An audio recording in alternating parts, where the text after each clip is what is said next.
Hello and welcome back to Chitheads. I'm Khalid, one of the learning navigators at Embodied Philosophy, and I'm excited to open up this episode. This episode of Chitheads is a talk from Joe Loizzo, republished from Embodied Philosophy's 2020 yoga seminar. Joseph Loizzo is a Harvard-trained psychiatrist and Columbia-trained Buddhist scholar with over 40 years' experience studying the beneficial effects of contemplative practices on healing, learning, and development. Joe is the founder and academic director of the Nalanda Institute. He is assistant professor of clinical psychiatry and integrative medicine at Weill Cornell Medical College, where he researches and teaches contemplative self-healing and optimal health. He has taught the philosophy of science and religion, the scientific study of contemplative states, and the Indo-Tibetan mind and health sciences at Columbia University, where he is adjunct assistant professor at the Columbia Center for Buddhist Studies. In this episode, Joe guides us through the great scientific revolution of the 21st century, the rediscovery of embodied mind and the arts of mind-brain integration, setting the stage by reviewing the modern history of the mind-body problem in the West. He surveys the last few decades of breakthroughs in research on stress, plasticity, yoga, and meditation that have recently converged in the emerging multidisciplinary paradigm of mind-body integration. We hope you enjoy.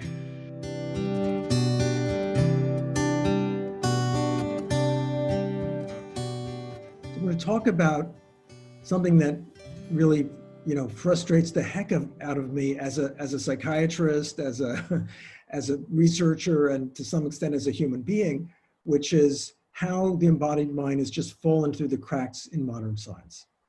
And again, this may not be so obvious if you're coming at this from the standpoint of someone who's very interested in following the latest trends, which are really showing what the mind-body connection is all about.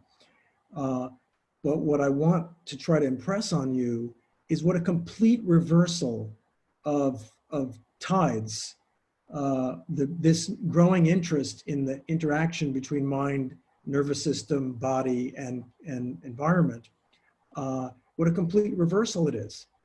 And when I went to medical school, as a colleague of mine, Dan Siegel, likes to complain, even as a psychiatrist, nobody ever really said the word mind. And certainly nobody ever thought about defining mind or defining consciousness, except in one specific way. So we'll start with that, all right? So pretty much I would say anybody you stop on the street would give you a definition, and maybe not highly reflective, but some kind of definition of what mind or consciousness is. The Buddhist definition is clarifying awareness, right? Awareness a quality of awareness that sheds light on information or things to be understood or things to be known. But what most neuroscientists and physicians and psychiatrists will tell you, and you may have had this experience in dialogue or in speaking to colleagues or even your own therapist or your own doctor, is this, that the mind is nothing but an emergent property of brain mechanics. So that's our current really default. And if you think this is kind of like an extreme or stilted position, like in other words, that this can't be true, right? If you're thinking this can't be true, we have to have more of awareness of mind than that. You can count on one hand, literally, the number of neuroscientists who have academic positions now who are at all talking about mind as not entirely simply a function of brain, right? You can count them on one hand. And generally they're not people who are, very much sort of, flaunting their membership card in the Neuroscience Society. This is really the dogma today. And how do we get there, right? Because so I'll sort of look at this paradox from two points of view. I think there's two ways in which we can understand, what happened to our relationship with mind in the West. One is to look at the mind-body problem, right? And that is to really understand that there's been a major struggle in the West to understand what the relationship between mind and body are, even though almost every other culture throughout history, including the Greeks, in almost every medical system throughout history, has always simply assumed that there's a powerful interaction between mind and nervous system and body, and had found a language to describe that. In the West, somehow, we've sort of lost that language. And that's left with a comment made by Gilbert Ryle that mind has become sort of like a ghost in the machine, right? Mechanism, the understanding of how the body works and how the brain works and the nervous system works is so informed by reductive physics, mechanics, that actually really, we understand the mechanism of the brain so much better than we ever did before, right? It's really awesome. I mean, it's beautiful.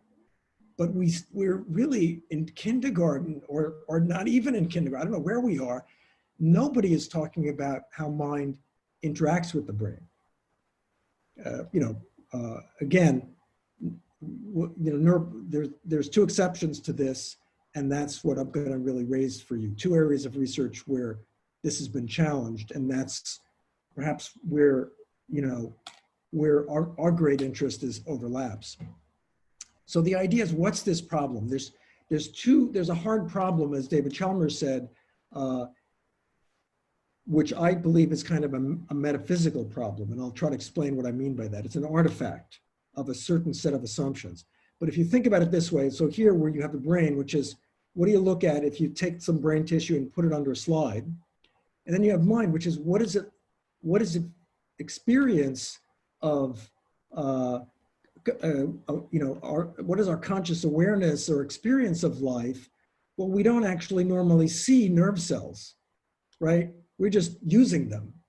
What we see is the color green, right? We see an experience, a phenomenal qualia, as some people like to say, or a secondary quality, as Galileo said. And that's one problem, which is, how does my mind relate to my body as we know it? The other problem is, how does mind relate to the outer world, right? Is there a way, can I really know what's going on inside of another person's mind? Hume believed not. He thought maybe other people could just be robots, as far as we know. And in fact, there's, in any case, there's a real paucity of explanatory models to say how mind is actually part of nature, right? We generally think of mind, the only way we can think of mind as part of nature, as scientifically educated Westerns, is to think of mind as brain, which we know evolved. Then we have a way to describe it. But if we talk about mind as why do I experience green, we don't have a language for that in Western science. So we've got these two holes, these two gulfs, and they're like gaping holes at the heart of any mind-body discipline. Like psychiatry, supposed to be the discipline by which we understand, we heal the soul. I mean, psyche means soul or spirit, right?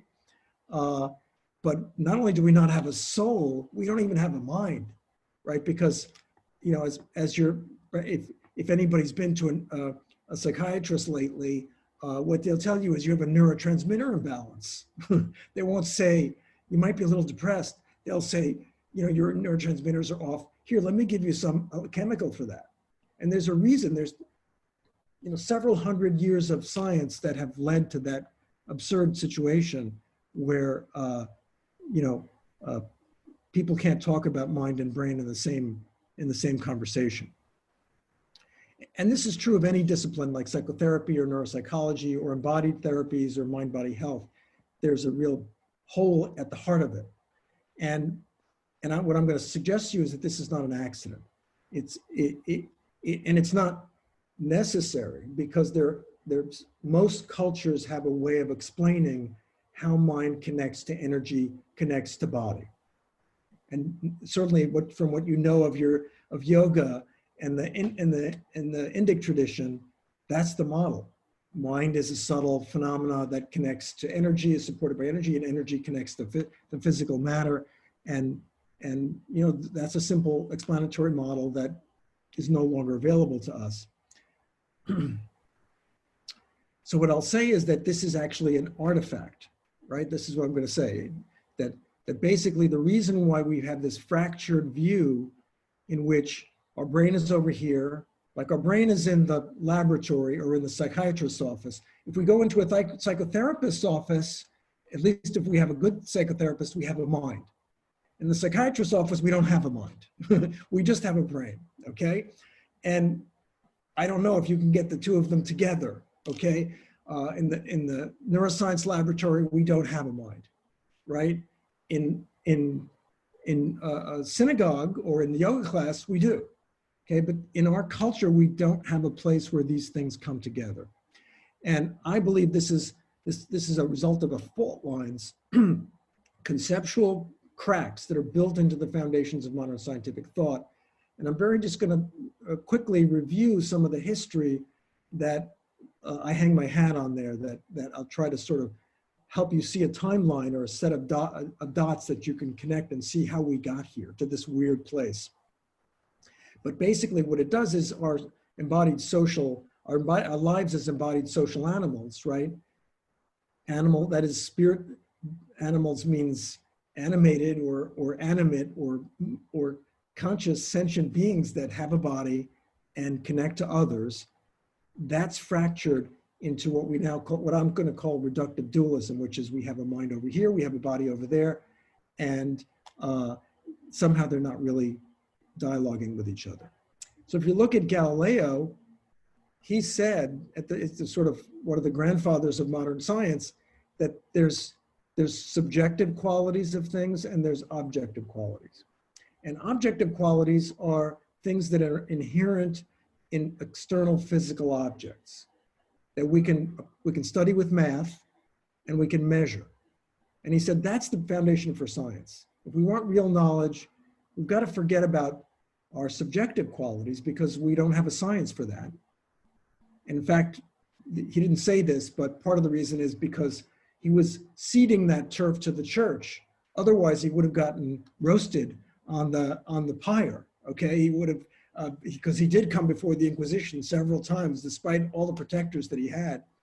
And so he was going to say, "Don't worry, church. I'll give you the mind. You can have it. I just want the matter, and I'll have a science based on just the study of matter." But already now we have a split. And it's related to the split between science and religion in our culture.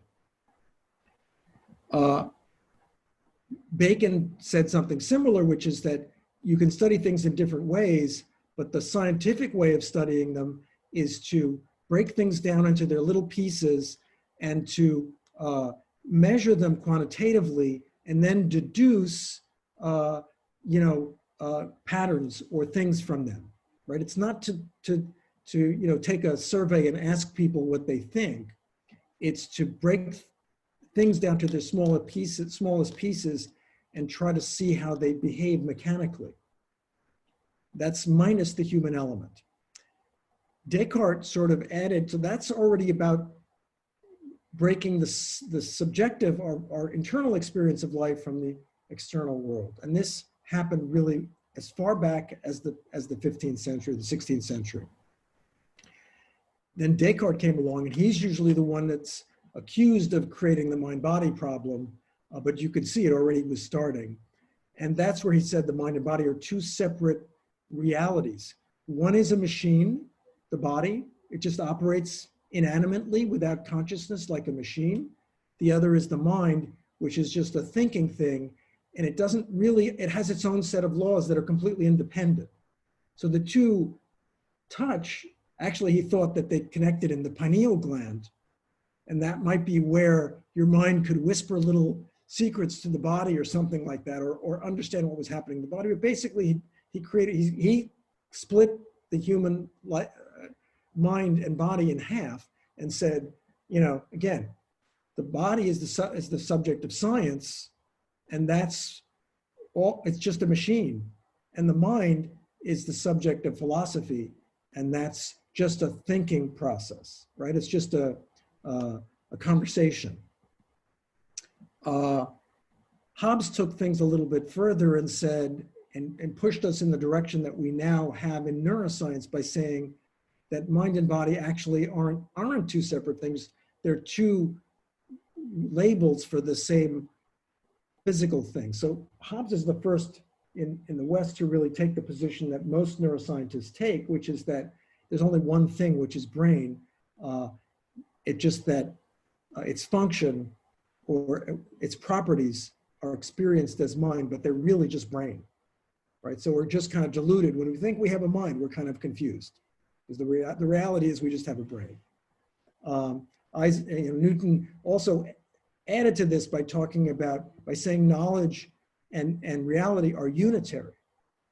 And that started to lead this whole shift away from dualism in any complicated sense toward a sense that the physical world is a unit. And then, as some people, like some scholars of religion like to say, the mind is then just left floating off in the void. It is a ghost in the machine, or it's floating off somewhere in a tunnel. And it's not really connected to nature at all, right? Nature is mechanical. Mind is, just epiphenomenal. That means to say it's just along for the ride.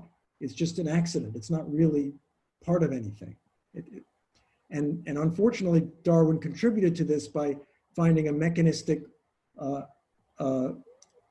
formula for how life evolves and changes, his model of natural selection, which is based on the understanding that there are random variations in genes.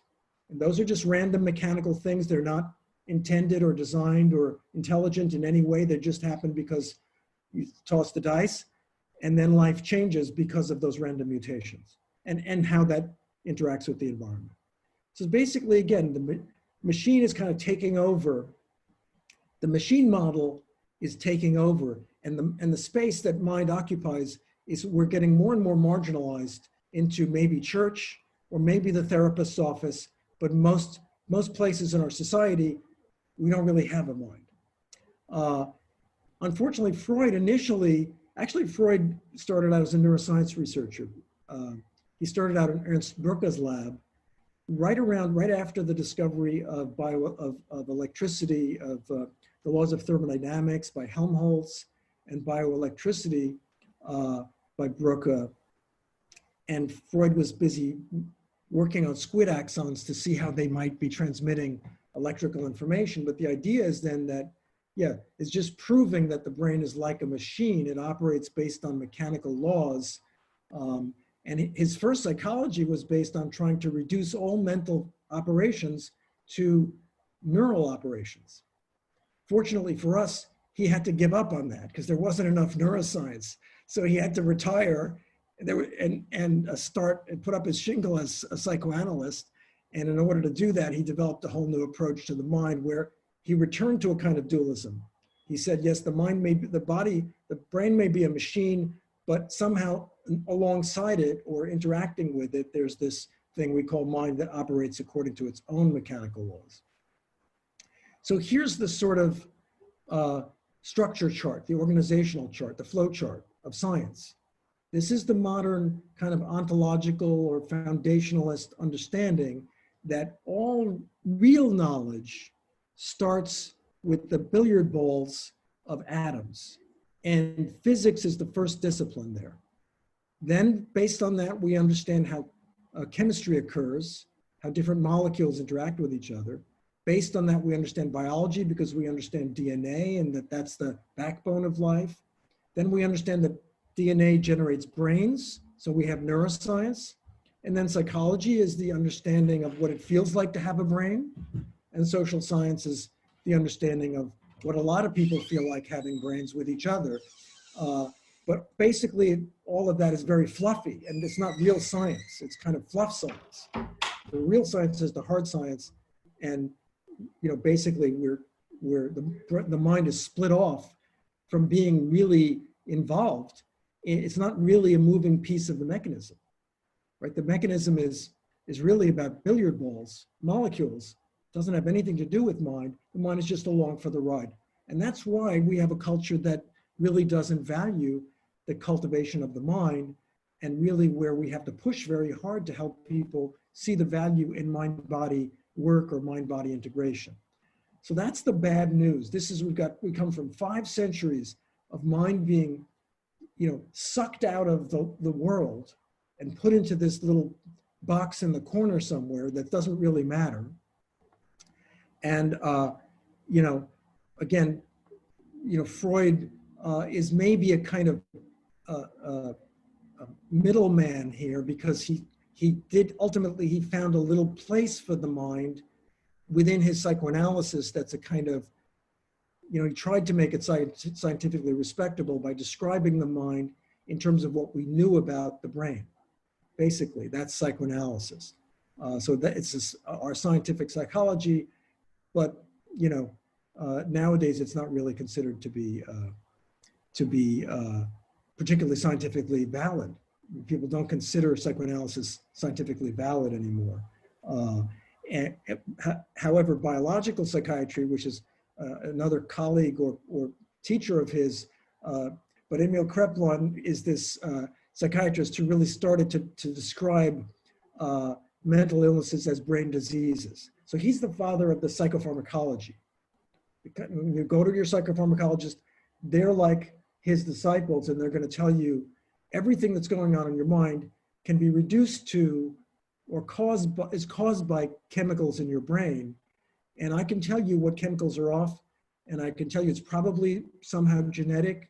And here you take this pill just like as if you'd had diabetes, and you're going to be fine.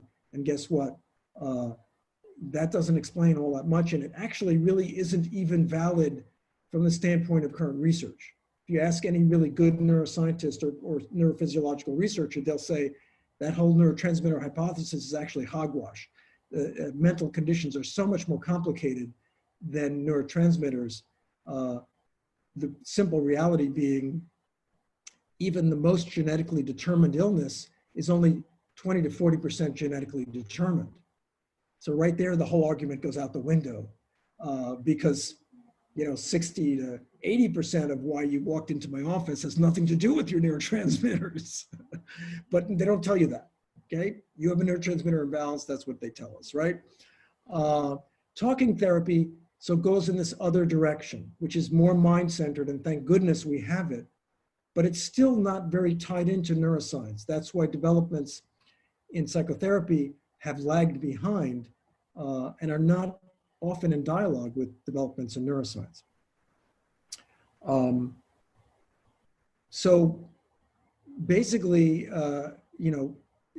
while we got into this predicament, that's taking us up to the middle of the 20th century. So meanwhile, in basic science, in physics and biology, and even in neuroscience, paradigms were shifting, right? So all of this edifice that I described to you with everything stacked on the little atoms, that's all from the 19th century. That's still the way doctors are trained. It's still the way most scientists think, but it actually goes back to the 19th century. 20th century physics, biology, and neuroscience are very different from that model. And I'll try to share with you how that is, right? We have Albert here, and don't you love that? It looks like he's on laughing gas, or maybe he sort of put his finger in a socket. But the reality is he gave us relativity, and more importantly, started to dissolve the notion of the solid atoms. And once you have the mass energy equivalence, for example, right? You have the understanding that mass is energy, is information, right? That it's wave-like as well as particulate. So this whole notion that matter is so solid and everything else rests on it is kind of like dissolved or upended. And you have a whole new understanding that nature itself is very fuzzy and you can't put your finger on it. So maybe it's not as different from mind as we thought, right? Maybe actually mind is really also a part of this nature that's very fuzzy and wave-like and fluid and intangible, just like quanta, okay? So that's one of the kind of shifts that took place in physics. Then in biology, we have Ludwig von Bertalanffy, who described what we call systems theory. Most of us have heard of systems theory. It's this way of understanding complexity. And does the complete opposite of what Francis Bacon told us to do.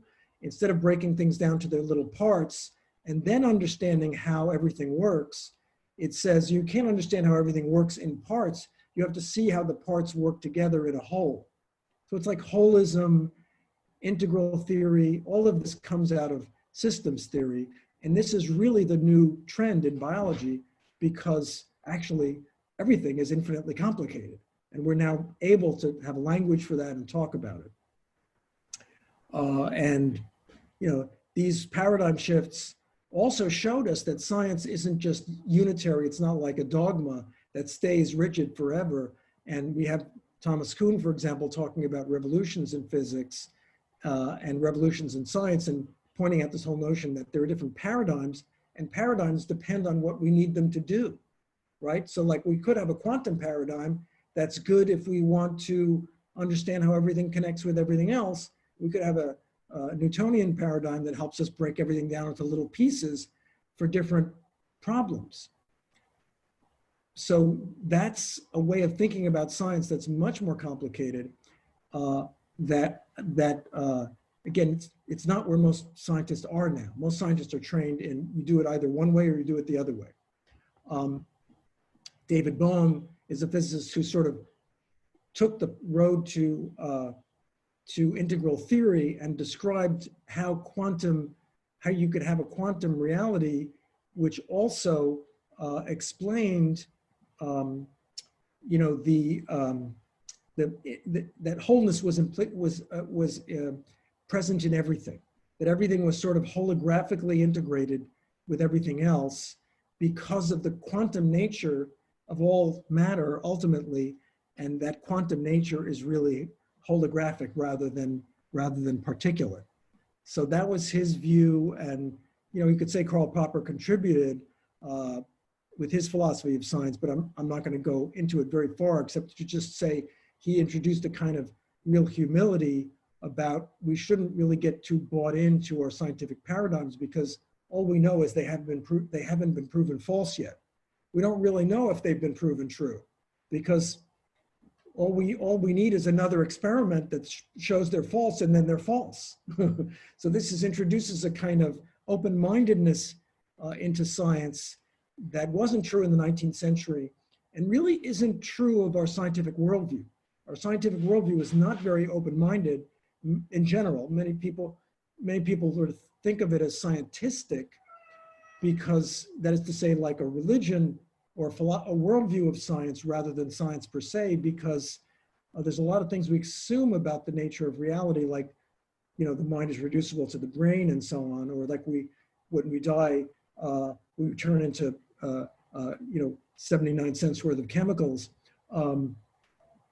simply because of particular scientific models that may not actually be entirely true, or may only be partially true, or may be disproven next week. Some of the changes in science were embodied in new approaches to psychotherapy that emphasized much more relationality, right? And talked more about how the mind and the brain develop through a dialogue between caregivers and the brains of the young. And that introduced this whole notion of intersubjective or interpersonal psychology. And meanwhile, there are also analysts, Jung and Reich, who are sort of, rebel analysts, who are talking about the connection between the mind and the body. So again, psychoanalysis became a kind of closet way that the mind, like a Trojan horse, a way that the mind got back into the game, and where people were trying to make sense of how the mind actually is connected inside and out.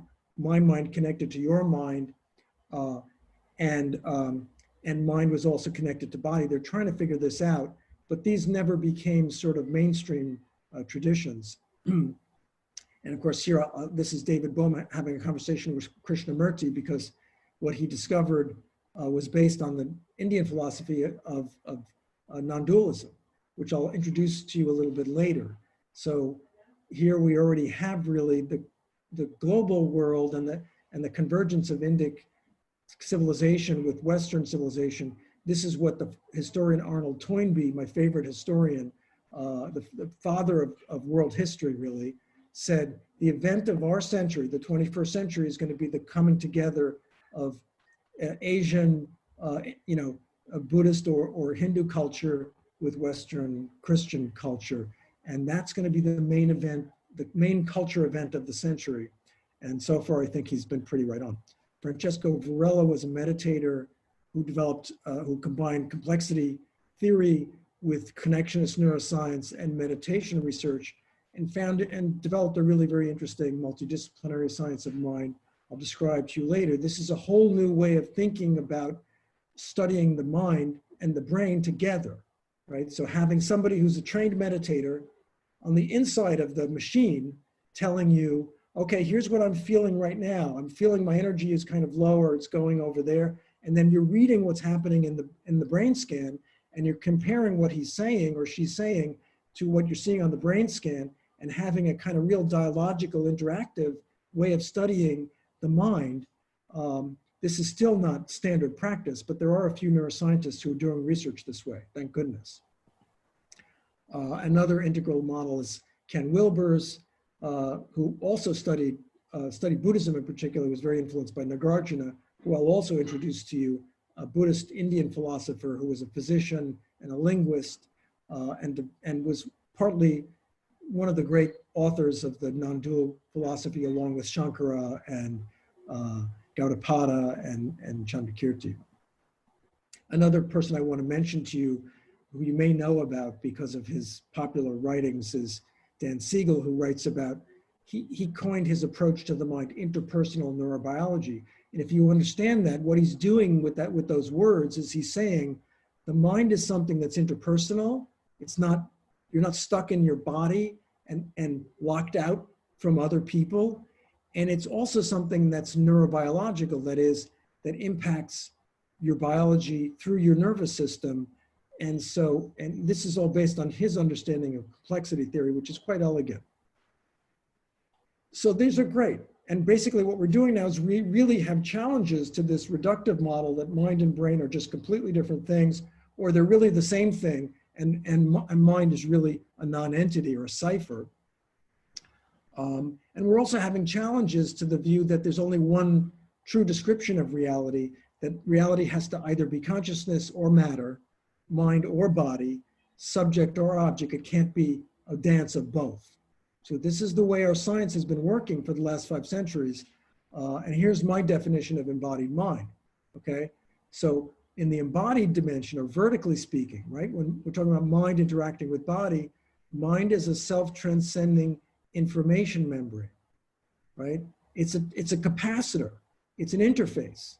It guides mind-body adaptation. The purpose of the mind is to help us adapt. By filtering and buffering freshly experienced input, it adapts by learning and having experience right here and now. And then that's encoded into software, memories, and wetware, neural networks that modulate our genome, right? So the idea here is mind is very much a piece of that's why evolution bothered to evolve a mind, because it's doing something, guys. It's really important. It is a part of the mechanism. It's just the least tangible part of the mechanism. It doesn't look like a mechanism. What it's doing is like an information transducer that's allowing us to gather fresh information and use that to inform how we read our genes.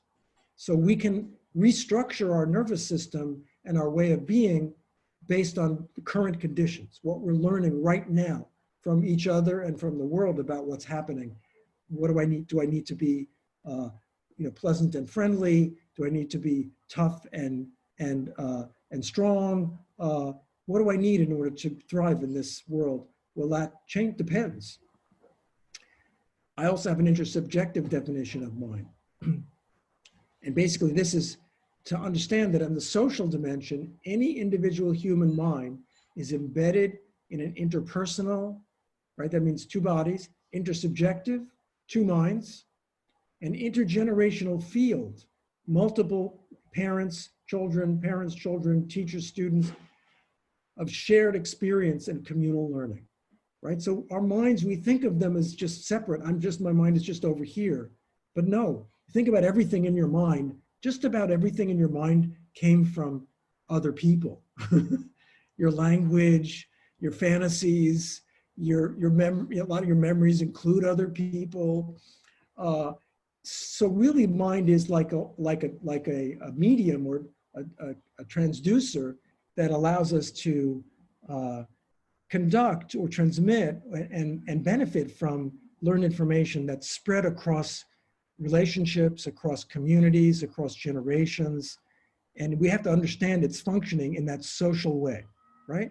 So not only is mind inherently mind-body connective, because its function is to inform the body, to wake it up. That's its function, is to say, hey body, you need to produce a little bit more of these chemicals. And it's inherently social. It's inherently connected to others because its function is to learn from others and share with others what its personal experience are. And together, really, we come up with something bigger. So now I'm going to just give you a brief little detour here, connect you to Nagarjuna. That's Nagarjuna. He's a very colorful, fascinating figure from the 2nd century. He was a minister to a king in South India. And he's probably the person who's most responsible for making non-duality the favorite philosophy of India and Tibet and much of Asia. Non-duality doesn't exist as a philosophy in the West. We just don't have it.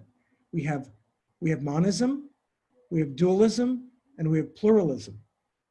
But we don't have the idea that something may not fit into any of those categories.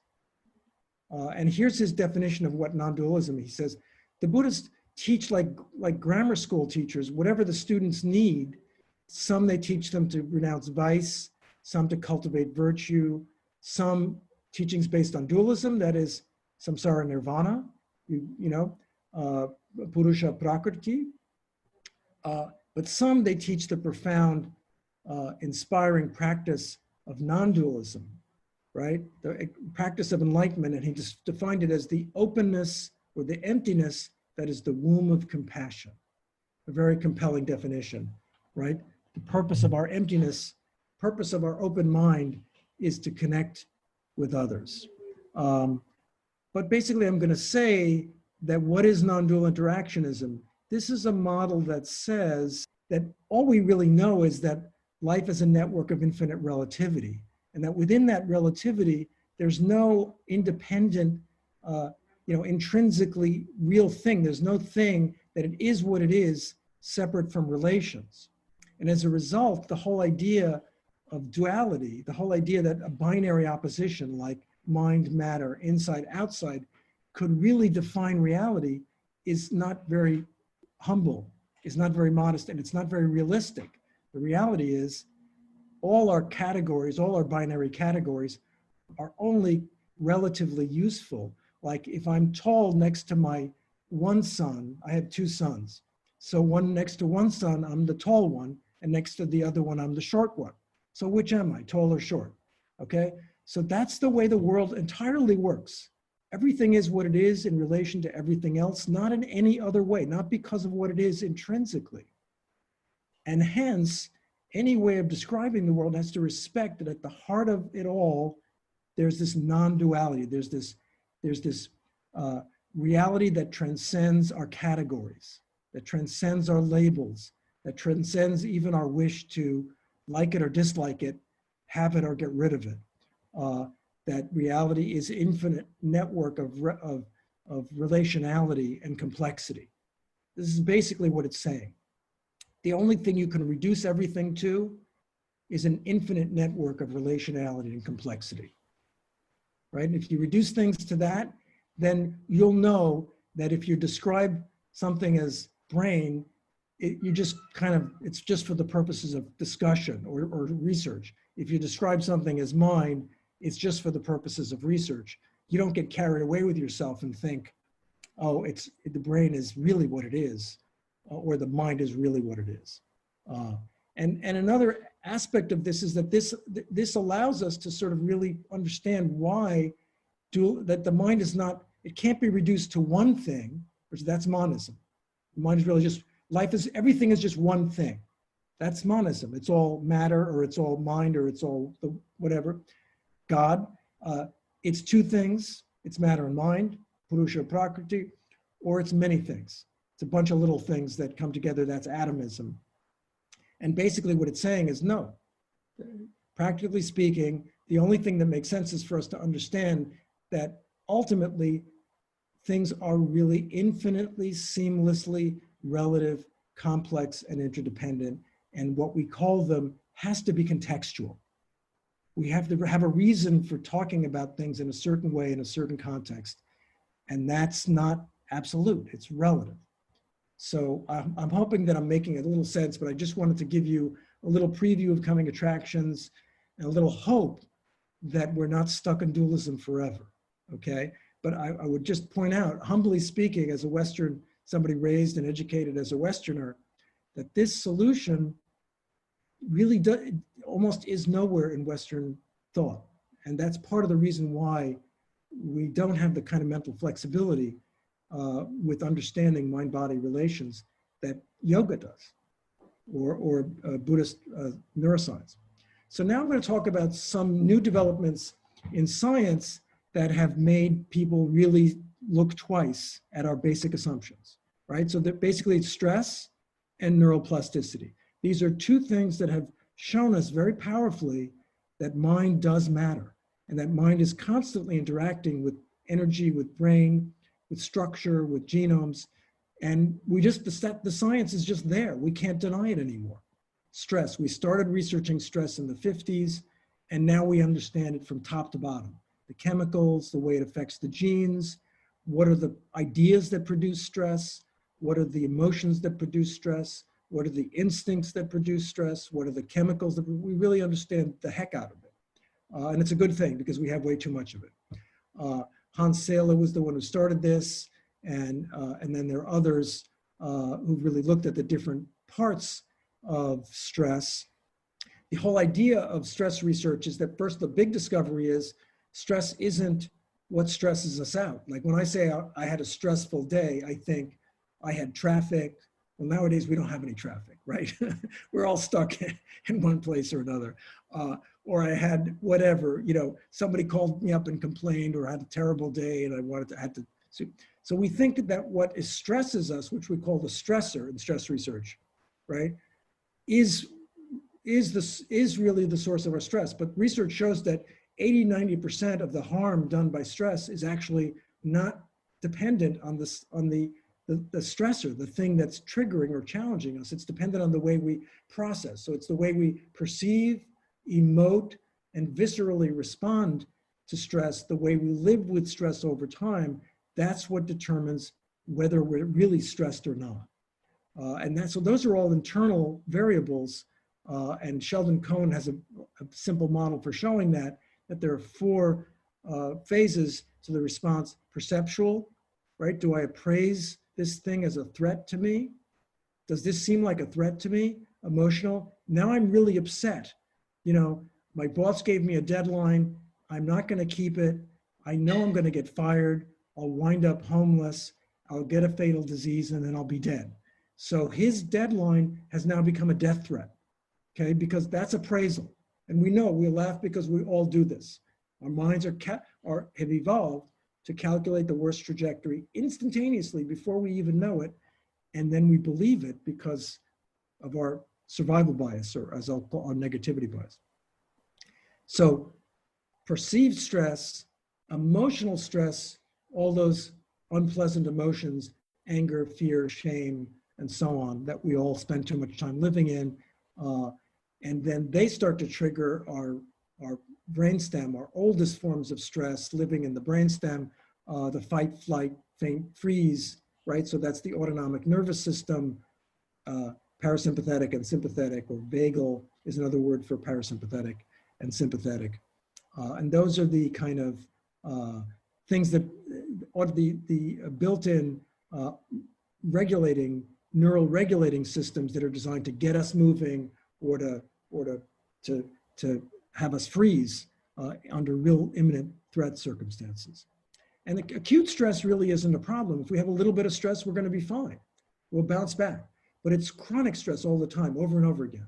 And here's the thing, because our stress is primarily dependent on the way our minds work, our emotions, and our visceral, unconscious, knee-jerk instinctive habits or reflexes, we can actually spend way too much time getting way too stressed out about things. We're set up that way because, in fact, we're wired to have a 10 to 100-fold survival bias. That is, we focus 10 to 100 times more on things that could threaten us than on things that could please us. We remember them for longer. We forget them with greater difficulty. If we want to forget a trauma, it's very hard to do. If we want to forget that wonderful evening we had 3 months back, it's easy to do. And this is all about survival and evolution. So the problem is we're magnets for stress, and actually we don't, and even though we're at the top of the food chain, we don't live lives of just a few moments of stress now and then. We live lives of chronic repeated stress. And we end up at the end of the day feeling like, how did I get through the day? And that's mostly because of the way we're wired for survival. And there's some researchers, my dear friend of mine who just died, Bruce McEwen, who is probably the world's international expert on stress, talked about how stress has a cumulative effect, right? That it actually, the more stress we experience in any particular day, week, month, year, and life, the more it wears and tears at our nervous system. It wears down our brain, it wears down our immune system, it shifts us into an extremely unhealthy chemical landscape. And all as a means of survival. There are evolutionary reasons why stress does this. Unfortunately, essentially, if we're on stress overload and we're perceiving even the least sort of frustrated look on the part of our friend or partner or teammate as a threat, then we're going to be actually wearing and tearing our system down over time in a way that's really problematic. And hence we have what some people call the diseases of civilization, right? That is the diseases that come from, we have long, comfortable lives, relatively speaking, more so than anybody ever did. And yet we have all these high levels of behavior, mostly behavioral disorders, addictions, obesity, to some extent heart disease. Even you could say there's an argument for cancer being somewhat influenced by stress. And of course, this is also sensitive to socioeconomic status, racial and social location, abuse, trauma, bad attachment to our part. So essentially, the more stress we have, the more we become stress magnets, the more we learn how to attract stress. Here are some of our friends, Sheldon Cohen, Bruce is in the middle, Hans Sela. So stress has shown us that, the workings of our mind, our appraisal of how threatening something is, our emotional response to that feeling threatened, and our instinctive reflexes, internal mind-body reflexes, actually impact the brain and body in very powerful ways. And they may be responsible for the majority of the diseases that are afflicting us as humans, both mental and physical, okay? So this is big news, and it's, it makes people think, well, maybe the mind really does matter, right? What's happening in the brain and how's it happening? Again, we've got the brain is a complicated thing. We have multiple layers. It evolved. We started out reptiles, then we became little mammals like the cute little possum. Then we became more complicated social animals like the monkey. And finally, we became super smart animals like the dolphin. And we accumulated these different information processors over time, but they work together in a funny way. They don't work like you think. It's not like the smartest one is always in charge. That's not true. The most evolved part of our brain is not always in charge. As we all know, whenever we get a little upset, we become really foolish, and we can do stupid, self-destructive things, say the wrong thing, do the wrong thing. because why the older parts of our brain get into the driver's seat when they perceive a certain kind of threat. And that's called the perceived safety hierarchy. I'll jump that, right? So we have these different parts of the brain. The neocortex is for real large-scale group cooperation. The limbic system is for one-on-one connection bonding. The brainstem is for being just good reptiles, like happy reptiles, keeping our system together. And we also have neural networks. So each of those different levels of the brain is complicated and has different things operating within it. Some of them are stress prone and some of them are stress reducing, right? So some of the networks that are operating in the brain are there primarily to get us freaked out. And then there are others that are there primarily to calm us down. And this is the key thing that we need to understand about the brain, is that at every level, there are parts of it and networks within it that can promote our stress response. And there are networks within it that can promote our relaxation, self-care, social connection. And we need to be able to tip the balance, right? That's really where contemplative practice comes in, as I'll say. The autonomic nervous system we're understanding more about is complicated. It also evolved. As mammals, we have a special version of the autonomic nervous system that allows us to regulate the old fight, flight, faint, freeze reflexes, provided that we can provided our minds and brains get what Stephen Porges calls cues of safety and connection, right? So the mammalian brain is designed so that if we're around friendly mammals, we feel secure. If we're not around friendly mammals, we feel scared, right? And there's wiring that allows us to calm our system when we see friendly face or hear a friendly voice or speak in gentle tones or smile. That calms our brain. Unfortunately, if we're not using that wiring, it's not helping us. So, but that's something to work with. We as mammals have the capacity to regulate our brainstem if we understand how the autonomic nervous system works. And that's key to yoga, right? Because yoga and Tantra are all about learning to modulate the brainstem using breathing, recitation, chanting, and all these things. So there's what's called the perceived safety hierarchy, right? So the perceived safety hierarchy is when we're feeling safe and connected, the smartest part of our brain is running the whole brain, and it's basically in calm mode. It's in this what we call smart vagal mode. That is the new branch of the vagal nervous system that only we have as mammals is chilling everything out. We're very chill, and we're very able to play with others, engage with others. But once we feel alienated, we shift into an older part of our brain called the default mode, where we start ruminating about ourselves, getting a little more prone to wandering mind, and also starting getting more negative and hypervigilant. So even at the level of the neocortex, our brains can be socially engaged, or they can be self-enclosed or self-protective. And there are different networks operating at that level. At the limbic system, or the emotional brain level, we developed when we became mammals. If we feel safe and warm and connected to others, we have this powerful, compassionate response that makes us feel great. But once we feel a little unsure or rejected or hurt or abandoned, then we shift into the amygdala hijack, right? We sort of suddenly shift into the frightened animal mode, and that turns off our higher brain entirely, and we become very upset, and we start to feel our heart pounding and give our fight-flight system a little workout. And in the most immediate stress, like there's a saber-toothed tiger staring me in the face, we faint or freeze, right? So the brainstem kicks in, and the oldest part of our brainstem operates. So at each of these levels, there are different networks, and I'm not going to go into them in great detail. I mentioned one of them. What I'm going to say is that at each of these levels of the brain, we've got a way that part of the brain operates driven by stress, and we've got a way that part of the brain operates driven by safety and connection. And unfortunately, we're biased toward the stress response. That's why our brains are constantly reactive, and that's why they wear down over time.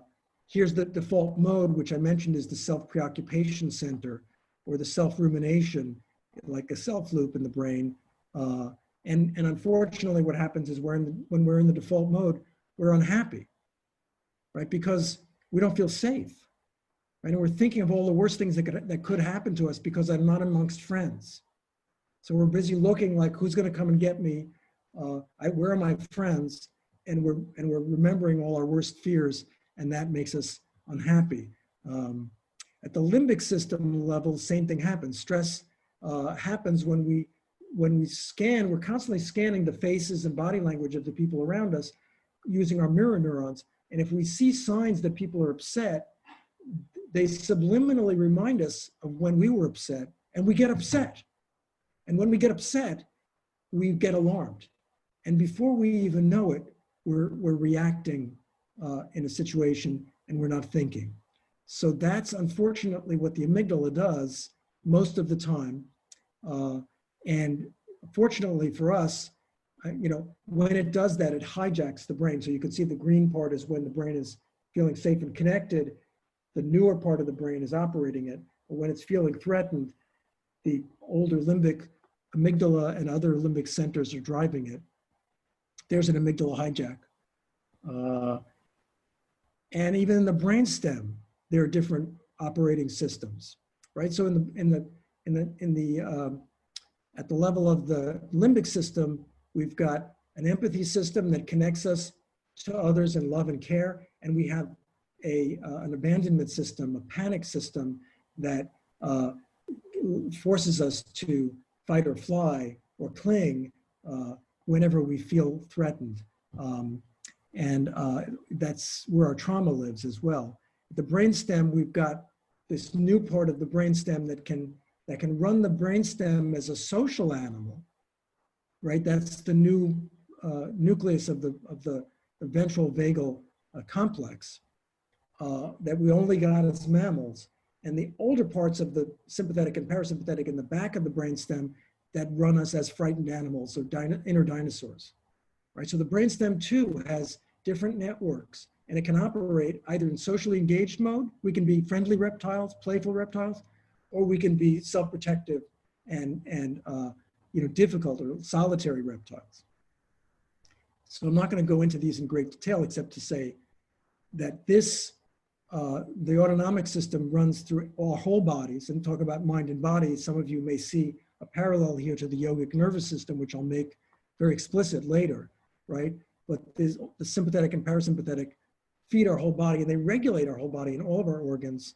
And as a result, we get, when we have stress, we can have all these mind-body problems. So I'm not sure exactly what your work is, if you're yoga therapists, if you're mind-body health caregivers, whatever it is that you do, this is really how it's operating. Stress is triggering the autonomic nervous system that's wearing our organs down and making us vulnerable to stress, to illness, and even cancer, because immunity is powerfully impacted. Even just the perception that I'm alone shifts the way my immune system operates, so that my immune system is operating like a solitary animal that might get attacked at any moment.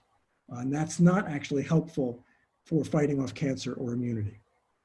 So there we have this is the beautiful research done by Stephen Cole that shows that a perceived isolation triggers this shift in gene regulation toward inflammation. It even, stress even starts to unwind our genes and creates and cause cell death. So stress is a major problem.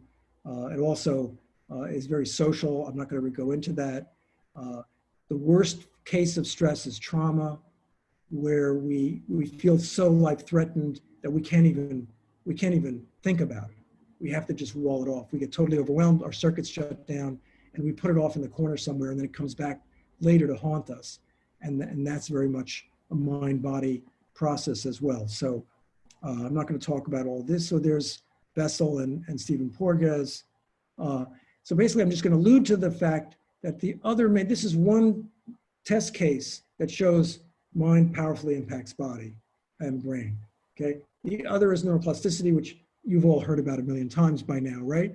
And that is the idea that neurons that fire together wire together, right? That where we put our attention, what we're experiencing, changes the way the electrical activity in our neurons. That changes the blood flow. That changes the chemistry. They start to grow if we're using them, and if we're not using them, they start to shrink. So what happens over time is that,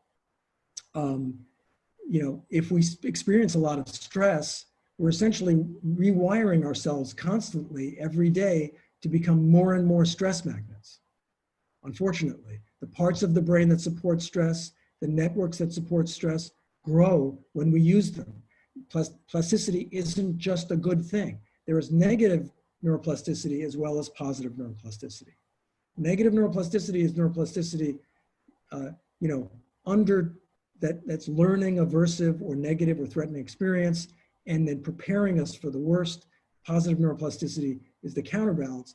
It's experiencing safety and connection and preparing our brains and nervous systems for the best. And that's why we need contemplation, to tip that balance. So here's just some cells. You see neuroplasticity happens at every level of the brain.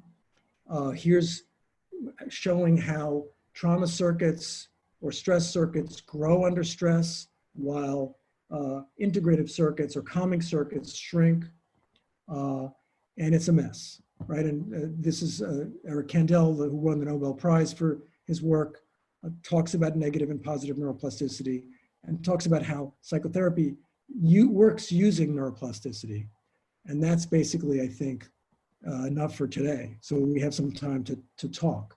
Is this all kind of totally familiar, business as usual for you guys? Is there anything that, I know there was a lot of information, but anything in particular that struck you as piqued your interest or raised some questions? One of my perennial questions as I listen to speakers is, I'm always wondering how yoga is understood. And the subtitle for your talk was Yogic Science of Integration. And at one point in your talk, you mentioned that yoga is all about modulating the brainstem by chanting, breathing, etc. And so I thought, well, that's an interesting definition of yoga, but I wonder if you would want to add to that a little bit, like how are you understanding the concept of yoga in terms of the research and work that you do, and also, from a Buddhist perspective too? Yes. Okay. Well, so yoga, of course, as you know, it refers to this notion of yoking or integrating things that would otherwise be disparate. One way of thinking, like, for example, my friend Dan Siegel, one way of thinking about so the conscious regulation or development of the human brain. Like, human brain is just an amazing organ that is, there's no like of it anywhere. And it's like the best equipment to do just about anything, except maybe to stop worrying. But one specific element of it is that it's set up to be a little bit like, in a ship you have watertight compartments where if one floods, the other one is all sealed off. So there's a fragmentation built in to the brain. The brain is by default fragmentary. That's why our limbic brain is scanning faces and environments looking for danger when we don't even know it, and getting triggered when we don't even know it. That's why our brainstem is guarding our nervous system, is all tied up in knots right throughout our body and stressing us out without our even knowing it, because our consciousness doesn't integrate all the levels and layers of the brain. So one way to think about integration, about yoga in a modern way, is that yoga is about the science of integrating the human nervous system and mind and body with awareness. It's not just integrating it in any old way. It's integrating with higher awareness. That higher awareness that's able to get the bigger picture, to share with the maximum number of people, to have multiple perspectives and points of view, and therefore has generally the most intelligent understanding of relativity and complexity, right? So, but that's not the way we're wired. We're not wired that the smartest part of the brain is aware of everything or running everything. It's wired so that it's working as long as we feel safe, but once we stop feeling safe, it's offline and we become frightened animals or frightened children. So yoga is really all about helping to give our mind and body these regular cues of safety and connection. When we're breathing consciously, we're actually activating the vagal nervous system.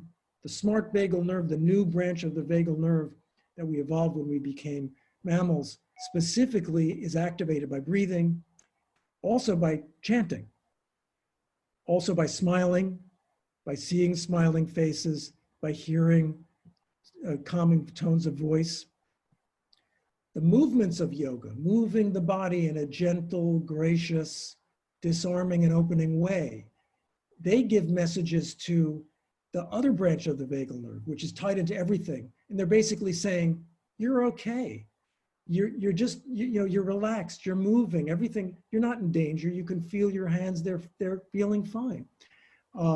And deep breathing does the same thing. Deep breathing and chanting, it doesn't just involve the upper branch of the autonomic nervous system, but it also involves the lower branch, because which governs the abdomen, the pelvis, and the sort of the more powerful levels of relaxation. So essentially, yoga is about bringing awareness into engagement with the whole nervous system, and especially learning how to regulate the primal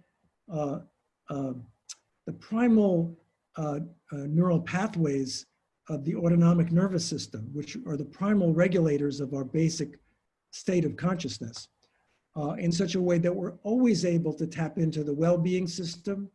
We're always able to stay fully aware and connected, and our brains are integrated with, our whole bodies and our full potential.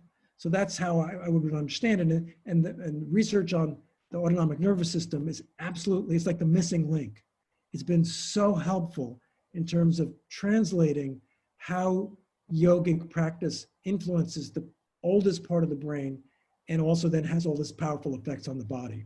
So that's what I'm going to talk about next week. And I'm going to go into the map of the subtle body, the chakras, and line them up and show you how I believe they relate to the different parts of the brain and the different parts of the autonomic nervous system, just to help you connect the Western model with the Indic model. What we experience as presence of mind, either presence, embodied presence, or presence to others or the world around us, is very much about the prefrontal cortex being online, and a network they call the central executive network, which I'll tell you a little bit about next week. And that's what essentially Dan Siegel describes this as like the prefrontal cortex is like the conductor of the brain. When it's serving, it's like the conductor of the orchestra of the brain. So when it's doing a good job and it's conducting the whole orchestra of the brain, we feel present. We can, the insula is what connects us to the body. So we feel our body very poignantly, very viscerally, very vulnerably. And also we feel connected to others in the world around us. And that actually helps us feel positive, because generally what we're doing is not fighting off saber-toothed tigers. Generally, even whether it's cleaning a spot of dirt off something, or it's shaking hands, or seeing a smiling face, generally what we're doing is pretty good news. So if we can pay attention to it, because we feel safe and connected, it's gonna fill us with a sense of I can be here now. It's good to be here now. Joe, I'd like to. The first question that came from Caro or Charo. He wrote, "Fascinating talk. Thank you. Can you say more about the term mind-brain? My modern way of looking at things is wondering where the mind is, since it's about information." Yeah. Well, again, I think that this is the problem that we have, because we're all very inculcated in a reductive way of thinking. In other words, we think that what's real, what's easiest for us to understand is hard bits of matter, like the little billiard balls of atoms, and we think we know where they are. Like we think because we can look at the pictures of the brain, or we can look at a brain that's been preserved or something, we see something, we think we know what we got. But actually the brain is really, and even that hard ball, the marble that my son holds in his hand, is not as solid as it appears. It's permeated by space, energy. It's mostly space and energy.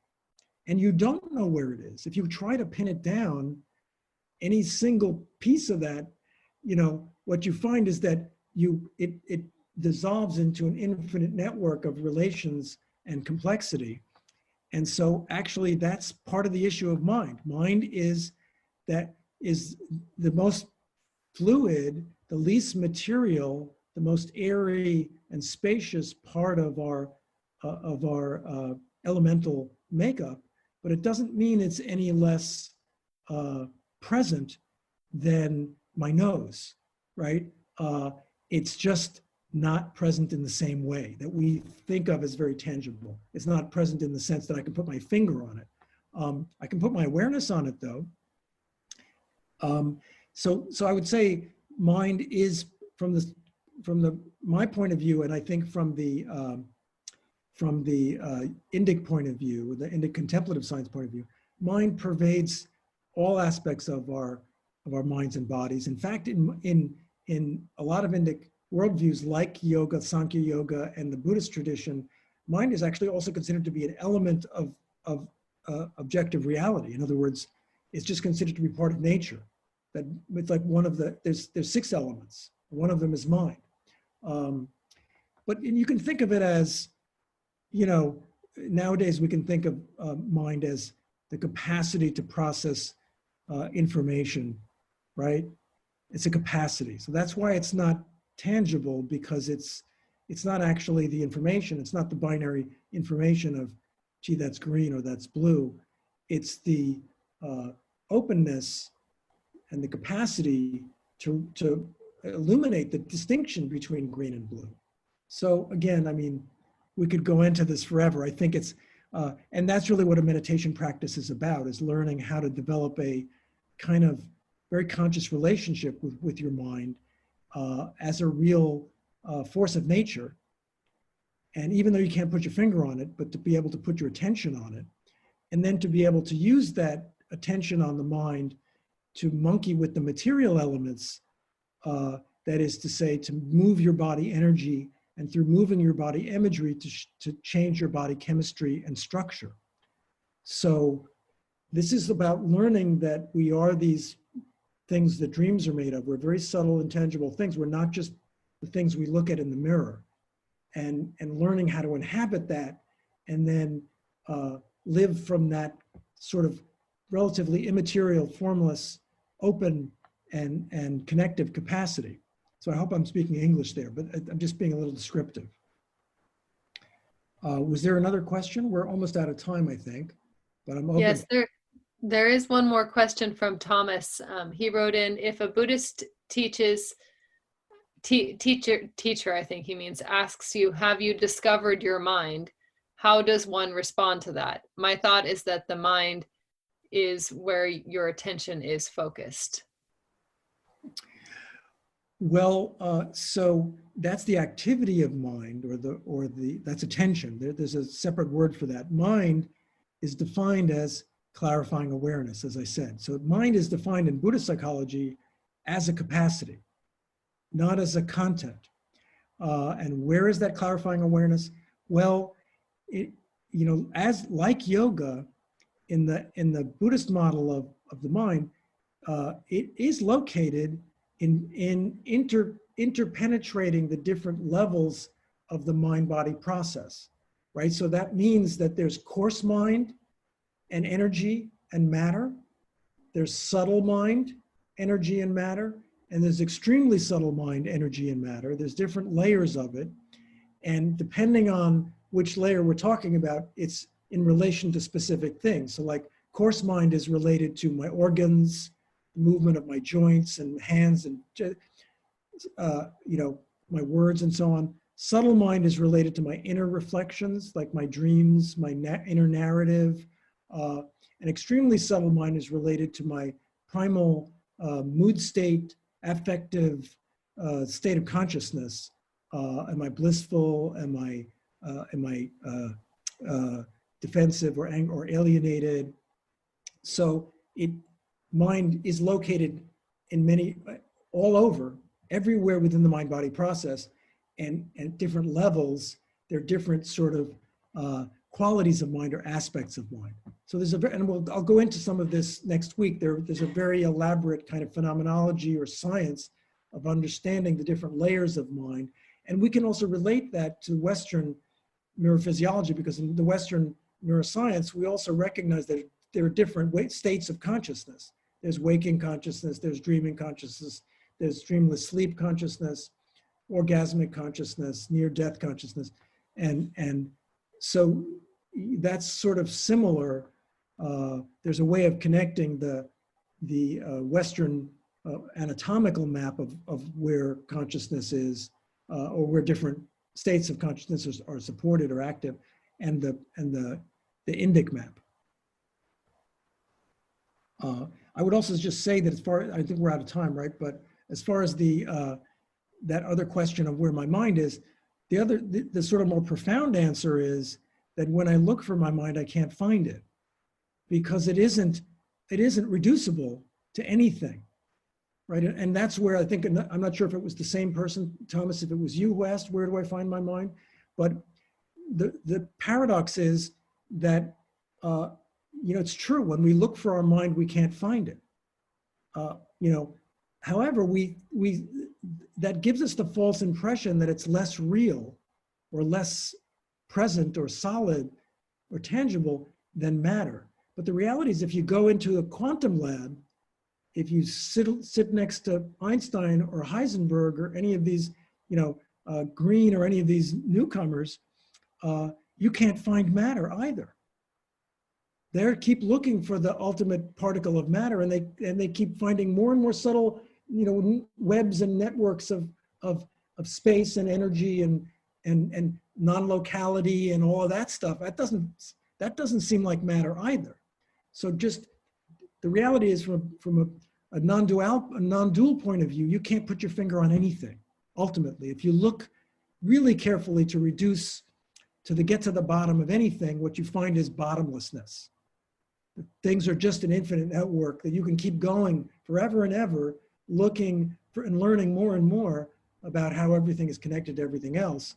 But you're not going to come up with that one thing that's the bottom of things, or the beginning of things, or the reality of things. So that's the deceptive metaphor. That's what made us think we don't have minds, is that we thought we had matter. Now we know we don't even have matter, so we're cool. We don't have anything. All right. Well, so we're out of time. Lovely spending some time with you. I hope you think more about questions, and please bring them to our next meeting. And then we'll go more into the science, the research on yoga meditation, and the subtle body and the Indic science of how to understand all of this. Okay. So thank you very much. Thank you from all of us at Embodied Philosophy. We really appreciate having you here today. So glad to be with you. Take care. Thank you.